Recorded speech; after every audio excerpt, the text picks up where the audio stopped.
कोई भी जब काम करते हैं हम तो बिना अभ्यास के उसका लाभ नहीं मिलता है।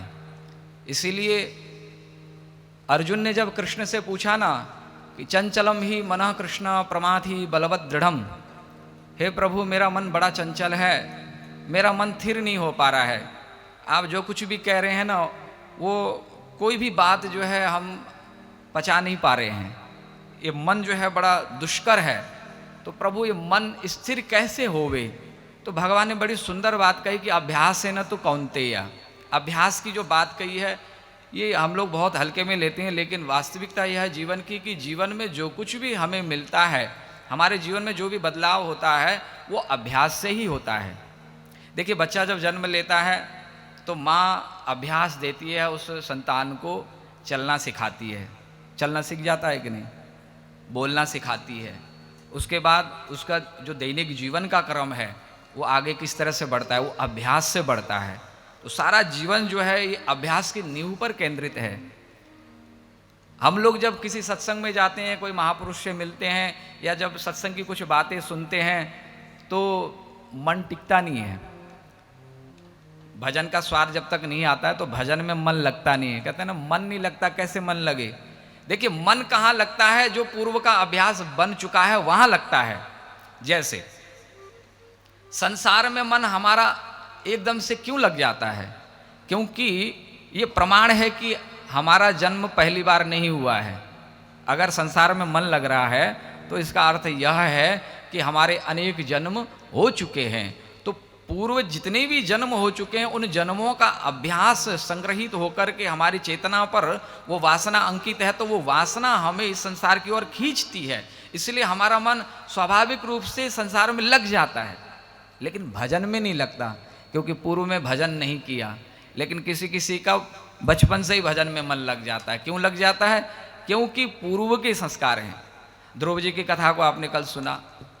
ध्रुव जैसे भक्त विरले हुए कि अभी 5 वर्ष के नहीं और इतना उत्कट वैराग्य, इतनी प्रबल इच्छा कि भजन करेंगे, माँ ने कहा है तो भजन करना है, तो भजन करने के लिए निकल गए। प्रहलाद जी का जन्म से ही भगवान के भजन में मन है, पूर्व के संस्कार हैं इनमें। तो जो संस्कार हमारे नहीं हैं, सीधा सीधा ये प्रमाणित होता है कि हमारे संस्कार भजन के नहीं हैं, तो ये संस्कार हमें बनाने पड़ेंगे। ऐसा नहीं कि कोई सिर पे हाथ फेर दे तो काम बन जाए।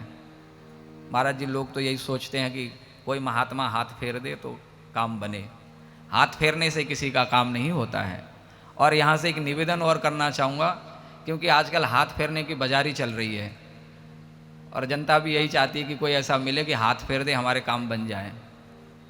मैं ऐसे समाज को नपुंसक कहता हूँ जो दूसरों पर निर्भर रहते हैं। इसीलिए कृष्ण ने, और मैं स्वयं अपने मन से बात नहीं कह रहा, भगवान श्री कृष्ण ने अर्जुन को कहा क्लेब्यम मास्म गमः पार्थ नैतत्त्वयुपपद्यते क्षुद्रम हृदय दौर्बल्यम त्यक्तोत्तिष्ठ परंतप।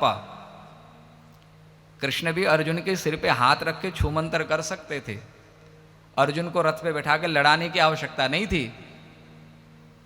कृष्ण कह देते तू बैठ आराम से, मैं युद्ध कर लूंगा। विराट रूप का जब दर्शन दे सकते हैं तो क्या युद्ध नहीं कर सकते? नहीं। भगवान ने जब गीता का प्रारंभ किया विषाद योग से, हमारा जीवन भी विषाद योग से प्रारंभ होता है। तो कर्म मार्ग 3 अध्याय में कर्म योग का वर्णन है प्रारंभ में, तब जाकर के अन्य योगों की चर्चा आती है। तो भगवान ने कर्म करने की प्रेरणा की, अभ्यास की प्रेरणा दी। अभ्यास करो, ऐसा नहीं कि कोई आएगा हाथ फेर देगा तुम्हारा काम बन जाएगा। और इस चक्कर में जो रहते हैं अपने इस जीवन को बर्बाद कर देते हैं, क्योंकि आप समय व्यर्थ कर रहे हैं। आप करिए कुछ साधन, भजन करिए, आप तप करिए। संसार के लिए भी तो आप तप करते हैं। सवेरे उठ करके आप दुकान में जाते हो, 10 बजे से रात को 10 बजे तक दुकान में आप बैठे रहते हो, ये तपस्या नहीं है क्या?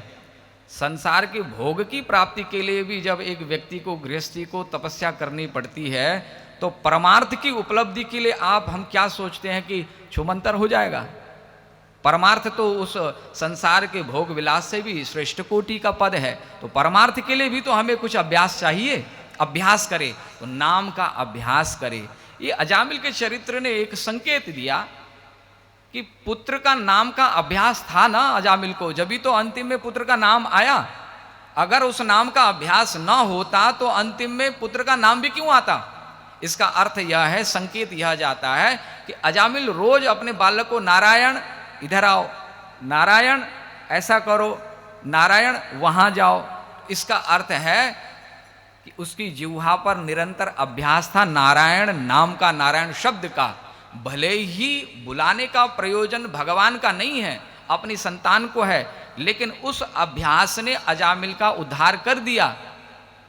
ऐसे ही हमारे जीवन में नाम का अभ्यास होना चाहिए।